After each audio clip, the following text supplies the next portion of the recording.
Good afternoon বন্ধুরা, তোমাদের এরকম টমেটোর কষা মশলা দিয়ে যে টমেটোর কষা, এই যে বড়ার তরকারি করব, এইরকম যে টমেটোর কষা তোমাদের কাদের কাদের খেতে ভালো লাগে বলে। আমার তো এরকম মশলা, মাছের মাংসর ওই যে কষা মশলাটা, এই যে এটা খেতে আমার খুব ভালো লাগে।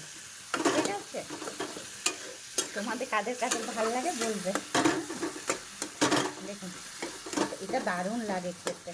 এটার মধ্যে জিরে জিরে গুঁড়ো আছে, ধনে গুঁড়ো আছে, আদা বাটা আছে, টমেটো আছে। ঠিক আছে, পেঁয়াজ নেই, পেঁয়াজ দিলে আরও টেস্টি হয়। আমার তো এখানে পেঁয়াজ রসুন চলে না, এখানে সন্ন্যাসী আছে তাই।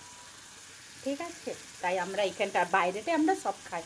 মুরগির মাংস তো ঘরে ঢোকানোই বারণ, তা বাচ্চা কাচ্চা মানে না, খেতেই চায়।